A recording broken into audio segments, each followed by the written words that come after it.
Son histoire commence à Cherbourg le 21 décembre 1960. Le sous-marin Flore, de type Daphné, est mis à l'eau en 61, puis il est admis au service actif en 64.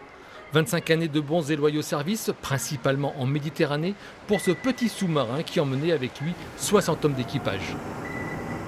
12,23. 12 mètres.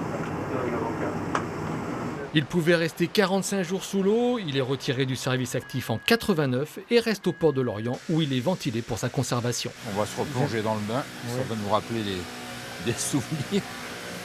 Depuis 1995, une association d'anciens sous-mariniers est à son chevet pour entretenir ce bâtiment qui est devenu un musée en 2010. Et l'odeur est toujours là.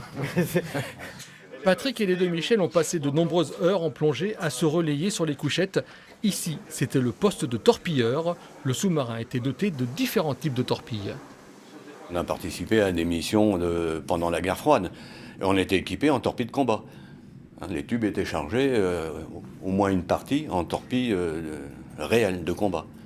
Autrement, on avait les torpilles d'exercice. Une seule coursive dans le bâtiment et ici, vous entrez dans le Saint des Saints. Vous avez ici ce qu'on appelle la table traçante qui va regrouper toutes les informations qui vont vous être données par le sonar, par les appareils d'écoute. Avec ça, on détecte un bateau à plus de 100 km. On analyse le bruit, on essaie de déterminer à qui on a affaire. Et toutes ces informations, y compris celles du périscope ou du radar éventuellement, si jamais il est utilisé, sont regroupées là-dessus. Et même en temps de paix, l'émission pouvait s'avérer stressante. Quand on fait du renseignement, quand on faisait un peu ce qu'on appelait entre guillemets la chasse aux Russes, on essaye de s'approcher au plus près du bâtiment, de manière à, quand on est à l'immersion périscopique, de prendre des photos. Lorsqu'on est en plongée, de prendre ce qu'on appelle sa signature acoustique. Donc là, c'est quand même des situations dangereuses, parce qu'on ne sait jamais comment ils vont réagir. Juste à côté, dans un fouillis de manettes, de tuyaux et de manomètres, vous passez dans le poste de pilotage. Et pas moins de 3 marins étaient nécessaires pour diriger la masse de 800 tonnes du sous-marin sous l'eau. On se tenait ici, donc devant le tableau de plongée. Il y avait un barreur de plongée arrière, un barreur de plongée avant et le barreur de direction. La visite continue dans les compartiments moteurs. C'est l'association du musée de l'escadrille de sous-marins de l'Atlantique qui entretient l'intérieur du bâtiment. Il est composé d'anciens membres d'équipage de tout grade qui tiennent à garder cette mémoire sous-marine pour les générations futures.